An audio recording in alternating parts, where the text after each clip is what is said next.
ഇല്ലാത്ത കാര്യമുണ്ടാക്കി നമ്മുടെ നാട്ടിലുള്ള അമ്മമാർ, അച്ഛന്മാർ, പെങ്ങന്മാർ, അല്ലെങ്കിൽ ഭാര്യമാർ, അല്ലെങ്കിൽ കുട്ടികൾ അവരൊക്കെ പാനിക്കാക്കാണ്ടിരിക്കുക. അങ്ങനെ ഒന്നും ഈ ഗൾഫിലില്ല. പ്രത്യേകിച്ച് മലയാളം മീഡിയ വളരെ അഗ്രസീവാണെന്നിപ്പോൾ ഇന്ന് കാലത്ത് ഞങ്ങൾ ഒരു മീറ്റിങ്ങിൽ വെച്ചൊരു ഉയർന്ന ഗവൺമെൻറ് ഉദ്യോഗസ്ഥൻ പറയുന്നു. Why only Malayalam media is aggressive? ഞാൻ പറഞ്ഞു, your excellency, from each house there will be 1 or 2 people working in Gulf. That's why they want to know what happening. അപ്പോൾ സത്യസന്ധമായുള്ള റിപ്പോർട്ട് ചെയ്യും. അവിടുത്തെ ഗവൺമെൻറ്, ഈ GCCയിലെ ഗവൺമെൻറ് വളരെ ശക്തമായി അത് നിരീക്ഷിക്കുന്നുണ്ട്. GCC രാജ്യമെന്ന് പറയുന്നത് നമ്മൾക്ക് അന്നം തരുന്ന രാജ്യമാണ്. ഈ രാജ്യത്തിന് ഒന്നും സംഭവിക്കരുതേ എന്ന് എല്ലാ മതവിഭാഗങ്ങളിൽപ്പെട്ടവരും പ്രാർത്ഥിക്കണം. ഏകനായ സൃഷ്ടാവായ ദൈവം, ആ ദൈവത്തിലേക്കാണ് പ്രാർത്ഥന നമ്മളുടെ കടമയാണ്. ഈ രാജ്യങ്ങൾക്ക് വേണ്ടി, ഈ രാജ്യത്തിലെ ഭരണാധികാരികൾക്ക് വേണ്ടി. പിന്നൊരു കാര്യം, ഈ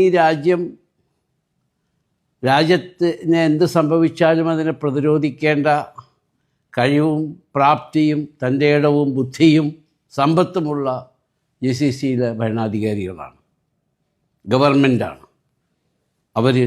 അത് അതിൻ്റേതായ രീതിയിലും രൂപത്തിലും ഭാവത്തിലും അവരത് നിർവഹിക്കുന്നുണ്ട്.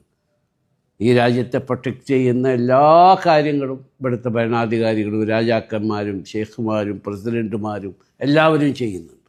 ഇത് ഞാൻ പറയാൻ കാരണം, ഒരുപാട് ആവശ്യമില്ലാത്ത ന്യൂസുകൾ വാട്സപ്പിലും അതുപോലെ സോഷ്യൽ മീഡിയയിലും അതുപോലെയുള്ള മീഡിയകളിലൊക്കെ വരുന്നുണ്ട്. ഇവിടുത്തെ ഗവൺമെൻറ് എന്തെങ്കിലും എവിടെയെങ്കിലും വെച്ച് അത് പിടിക്കപ്പെട്ടാൽ അത് റിപ്പോർട്ട് ചെയ്തവനെ തൊട്ട് ആ മീഡിയ തന്നെ അവർ ബാൻ ചെയ്യും. Because they are very strong. അതാണ് ഇപ്പോൾ അവരതിന് ചിന്തിച്ചുകൊണ്ടിരിക്കുന്നത്. ഇന്നത്തെ ഞാൻ സംസാരത്തിൻ്റെ അടിസ്ഥാനത്തിലാണ് പറയുന്നത്. അങ്ങനത്തെ ഒരു സിറ്റുവേഷൻ ഉണ്ടാവാതിരിക്കട്ടെ എന്ന് പ്രാർത്ഥിക്കുക. നമ്മൾ സന്തോഷകരമായി ഇനിയും ഈ രാജ്യത്ത് നിന്ന് നമ്മുടെ അന്നം കച്ചവടം ചെയ്താലും ജോലി ചെയ്താലും ആയതുകൊണ്ട് ദയവ് ചെയ്ത് ഗവൺമെൻറ് മീഡിയകളിൽ നിന്ന് കിട്ടുന്ന ന്യൂസുകൾ മാത്രം നിങ്ങൾ റിപ്പോർട്ട് ചെയ്യാൻ പാടുള്ളൂ. അതിന് ശേഷം വരുന്ന കോൺസിക്വൻസസ് നിങ്ങൾ മാത്രമായിരിക്കും.